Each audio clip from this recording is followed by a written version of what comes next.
This video is dedicated to America's Missileers. As Missileers, you have a long and proud heritage. The Commander-in-Chief of the Strategic Air Command commissioned this video because he believes it's time your story is told. We know Missileers don't get the credit they deserve, and there are more glamorous jobs in the Air Force. But when it comes to national defense, looking any potential enemy in the eye and never blinking, Missileers are America's eye of the tiger.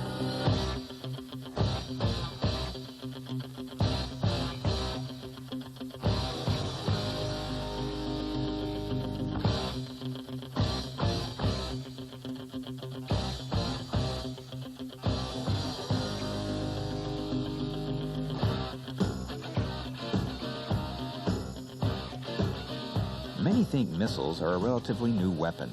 They're wrong. The roots of today's self-propelled missiles began in the early days of the bow and arrow. Historians generally agree the Chinese were also the first to use rockets as instruments of war in 1232 AD. Their secret rocket weapon was used to confuse attacking forces. This rocket of war soon spread throughout the civilized world, but was replaced by the more accurate rifles and cannons. Centuries later, the rocket returned to battle. It was Great Britain who introduced rockets to our country during the War of 1812.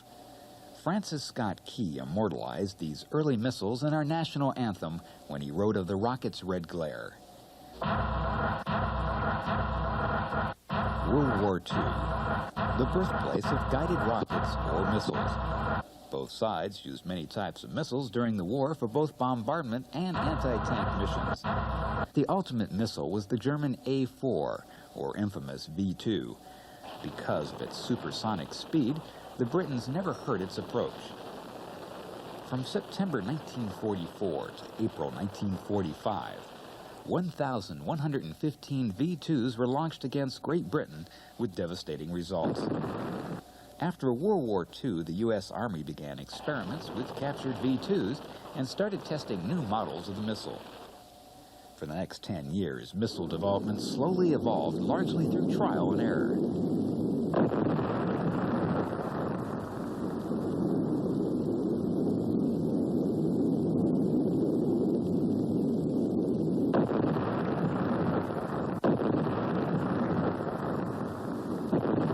The first missiles used by the Air Force were the tactical TM-61 Matador and TM-76 Mace. The Matador resembled a small fighter, and it operated in both a mobile and fixed base mode. With a speed of almost 700 miles per hour and a range of more than 600 miles, the Matador was designed for use against defense strongpoints, transport and troop concentrations, and targets within cities. The Matador was deployed to the 38th Tactical Missile Wing in Europe, with the 498th Tactical Missile Group in Okinawa, and the 58th Tactical Missile Group in Korea. The TM-76 Mace was an improvement over the Matador, which it replaced. With slightly better speed and range, the Mace was guided to its target via ground radio beacon. Its ability to attack from very low altitude made it extremely difficult to defend against with early anti-aircraft systems. With these two systems, the Missileer was beginning to assume a greater role in the nation's defense. Another missile that looked like an aircraft was the SM-62, Snark. It was a large missile, 69 feet from nose to tail. Two rocket boosters got it off the ground while a turbojet engine powered the missile to its target. It had an internal guidance system and a range of over 6,000 miles. It was later redesignated the ICM-62 for Intercontinental Missile and was initially deployed by the 556th Strategic Missile Squadron and the 702nd Strategic Missile Wing at Presque Isle Air Force Base, Maine. The first alert by a Snark came on 18 March 1960, but due to the deployment of Atlas and Titan missiles, the Snark was removed from operational status barely 2 months after going on alert.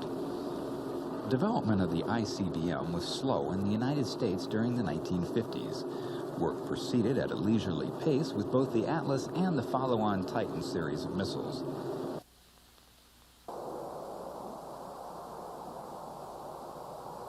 Then came Sputnik. Suddenly, the ballistic missile received priority attention. Work was accelerated on both the Atlas and Titan. But these two vehicles would not be ready soon enough. With national defense, not to mention national pride, on the line, the Air Force awarded a contract to the Douglas Aircraft Corporation for construction of an intermediate-range ballistic missile, or IRBM. Utilizing new concepts and techniques, the SM-75 Thor went rapidly from drawing board to launch pad. Within a couple of years, the Thor was standing alert under the control of the Royal Air Force. The U.S. Air Force provided the missiles, the training, and the support for the operation of 4 RAF squadrons deploying the missile. The 392nd Missile Training Squadron at Vandenberg Air Force Base trained over 1,000 RAF personnel on the operation of the Thor and assisted in the follow-on test launches. During this time, the Army and Navy were working jointly on the creation of their own IRBM, Jupiter. A battle of roles and missions soon evolved between the Army and Air Force. In late 1957, the Secretary of Defense settled this dispute when he directed production of both the Jupiter and Thor, and the Air Force would deploy both missiles. The Jupiter was deployed in Italy and Turkey, and stood alert through all of 1962. However, in early 1963, President Kennedy announced that, like the Thor missiles, the Jupiter would be phased out to take over space launch duties. By the early 60s, both the Atlas and Titan series of missiles were coming online.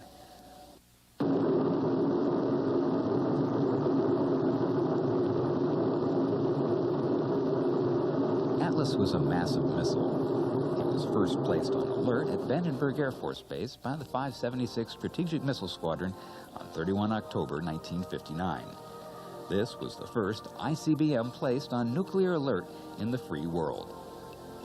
Between 1 April 1958 and 1 October 1961, 13 Atlas squadrons were activated in several basing modes at Plattsburgh, Fairchild, Vandenberg, Altus, Dyess, Walker, Schilling, Lincoln, Forbes, Offutt, and Warren Air Force bases.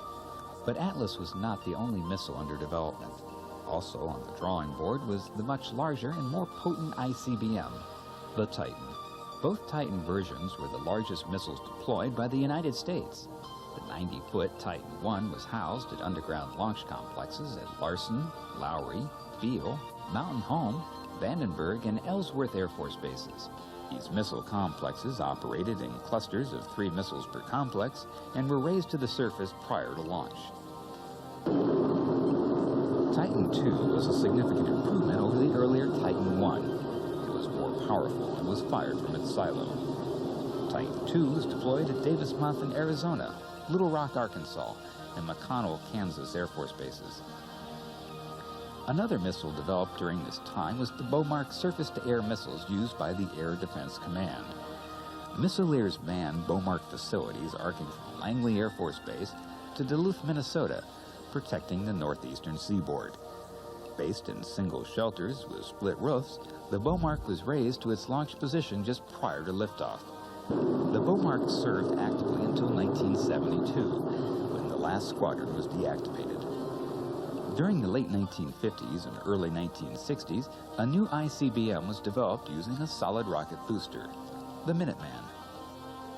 Minuteman was designed to replace the hazardous liquid-fueled rockets with a safer solid-fuel design. It also allowed the Air Force to decrease the number of personnel required to operate an ICBM system. Early launch crews consisted of over 10 members. The Titan II required a crew of 4. But the solid-fueled Minuteman required a missile combat crew of only 2 officers. The Air Force has fielded 4 versions of the Minuteman missiles since becoming operational in 1962. The first Minuteman wing was the 341st Strategic Missile Wing at Malmstrom Air Force Base, Montana. The latest version of Minuteman, the Minuteman III, is capable of carrying multiple independently targetable reentry vehicles, or MIRVs. Its quick reaction time and high reliability make it one of the most cost-effective weapon systems in our nuclear arsenal. Beginning in the 1970s, the U.S. Air Force began to develop new options for maintaining our strategic and tactical deterrent balance. two new missiles made their appearance. One missile with a tactical mission was the mobile BGM-109 Ground-Launched Cruise Missile, or GLICM. It was deployed to counter the growing number of Soviet intermediate-range ballistic missiles deployed in Eastern Europe. Their deployment encouraged the movement for a treaty between the United States and the Soviet Union to remove and destroy an entire class of nuclear weapon systems, the intermediate-range ballistic missile. The other new development was the Peacekeeper ICBM. This large, solid-fueled missile is capable of carrying up to 10 MIRVs and is launched from a canister by a steam gas generator that saves fuel. Peacekeeper is currently on alert at the 400th Strategic Missile Squadron at F.E. Warren Air Force Base, Wyoming. Future plans for the Peacekeeper envision deploying it in a rail garrison mode to provide the enemy with an insurmountable targeting problem. But hardware is only half the missile equation. The Missileers, who pull the alerts 24 hours a day, 7 days a week, are the other half. New lieutenants and career-broadening officers become Missileers after graduating from undergraduate Missileer training at the 4315th Combat Crew Training Squadron at Vandenberg Air Force Base, California. The 16-week course of intense training is a grueling test to determine if an officer has what it takes to earn a missile badge and assume the responsibilities of a missile combat crew member. Upon arrival at the missile wing, the new Missileer must face additional instruction and upgrade training prior to assuming duties in an operational launch control center. Teamed with an experienced crew partner, the new Missileer enters the mentoring phase of training, where their experienced crew partner grooms them to assume command of their own missile combat crew. Make no mistake, duty as a Missileer is fatiguing, both physically and mentally. Unending hours of training and preparation consume a majority of the Missileer's time. But the hours of study and practice pay big dividends in performance, both in training and on alert. Missileers assume tremendous responsibility at a very early phase in their career. They are the cornerstone of our nuclear deterrent force. They perform their mission with quiet efficiency, understanding the awesome responsibility their nation has entrusted to them. Missileers and the missiles they command force any potential enemy to pause and consider the consequences of trying to strip our nation of its freedoms. Since the first ICBM went on alert at Vandenberg over 30 years ago, they have succeeded.